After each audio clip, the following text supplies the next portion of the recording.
کون سے جانور میں کتنے افراد شامل ہو سکتے ہیں؟ قربانی کے جانوروں کے متعلق احکام بیان کرنے جا رہا ہوں۔ بڑے جانوروں جیسے اونٹ، اونٹنی، گائے، بیل، بھینس، بھینسا میں 1 سے لے کر 7 تک افراد شریک ہو سکتے ہیں، چاہے جفت افراد ہو یا تاک، لیکن 7 سے زیادہ افراد کی شرکت جائز نہیں۔ چھوٹے جانور جیسے بکرا، بکری، دمبا، بیڑ، مینڈا میں سے ہر ایک میں صرف 1 آدمی ہی کی قربانی جائز ہے، ان میں 1 سے زائد افراد کی شرکت جائز نہیں۔ بعض حضرات یہ سمجھتے ہیں کہ قربانی کے جانور میں صرف تاک یعنی 1، 3، 5 یا 7 افراد ہی شریک ہو سکتے ہیں، جفت افراد نہیں، حالانکہ یہ واضح غلطی ہے، کیونکہ اوپر مذکور مسئلے سے یہ بات بخوبی معلوم ہو جاتی ہے کہ قربانی کے جانور میں جفت یعنی 2، 4 یا 6 افراد بھی شریک ہو سکتے ہیں۔ قربانی کے جانور میں جتنی بھی افراد شریک ہو، ان میں اس بات کا لحاظ رکھا جائے کہ کسی بھی شریک کا حصہ 7ویں حصے سے کم نہ ہو۔ جیسے کسی جانور میں 7 افراد اس طرح شریک ہو کہ 5 افراد کا ایک حصہ ہو، 1 کا 1.5 حصہ ہو اور 1 کا آدھا حصہ ہو۔ اس صورت میں چونکہ 1 کا حصہ آدھا ہے جو کہ 7ویں حصے سے کم ہے، اس لیے کسی کی بھی قربانی جائز نہیں ہوگی۔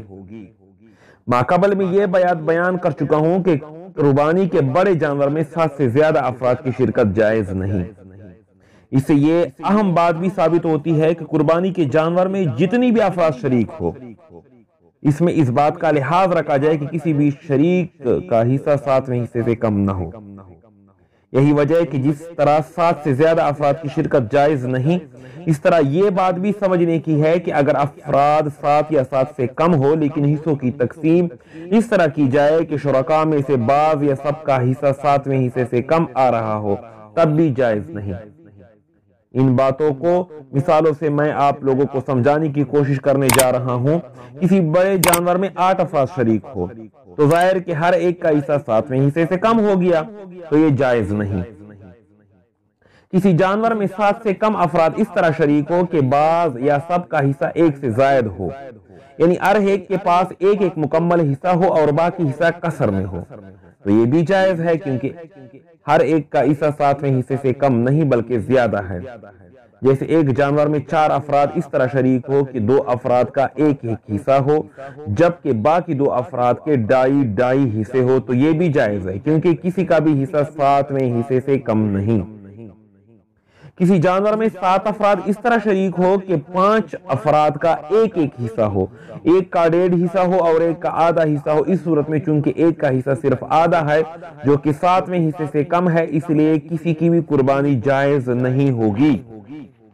ایک جانور میں 2 افراد اس طرح شریک ہو کہ دونوں کے 3.5 حصے ہو، تو یہ بھی جائز ہے، کیونکہ کسی کا حصہ 7ویں حصے سے کم نہیں۔ قربانی کے جانور میں شریک ہونے والے تمام شرکاء کا مسلمان ہونا ضروری ہے۔ اگر کوئی ایک بھی ان میں سے مسلمان نہ ہو تو کسی کی بھی قربانی جائز نہیں ہوگی۔ اس طرح کوشش یہی ہونی چاہیے کہ تمام شرکاء صحیح العقیدہ مسلمان ہو تاکہ قربانی کی یہ عظیم عبادت بخوبی ادا کی جائے۔ قربانی کے جانور میں شریک ہونے والے تمام افراد کا مال حلال ہونا ضروری ہے۔ اگر کسی شریک کا مال حرام ہو اور اس کے باوجود بھی اس کی شریک کیا گیا تو متعدد اہل علم کے نزدیک تمام شرکاء میں سے کسی کی بھی قربانی ادا نہیں ہوگی۔ اگر کسی شریک کا اکثر مال حلال ہو اور یہ علم نہ ہو کہ وہ حلال رقم دے رہا ہے یا حرام، تو ایسی صورت میں اس کو شریک کرنا بھی درست ہے۔ کسی صاحب نصاب شخص نے اپنے لیے قربانی کا جانور خریدا، پھر اس میں کسی اور کو شریک کرنے کا ارادہ ہوا تو یہ جائز تو ہے، البتہ بہتر نہیں، بلکہ بہتر یہی ہے کہ پہلے سے شریک کرنے کی نیت ہونی چاہیے۔ لیکن اگر غیر صاحب نصاب شخص نے قربانی کی نیت سے جانور خریدا اور خریدتے وقت کسی کو شریک کرنے کی نیت نہیں کی تھی، تو اب اس کے لیے کسی اور کو شریک کرنا جائز نہیں۔ اللہ تعالی ہم سب کو نیک اعمال کرنے کی توفیق عطا فرمائے۔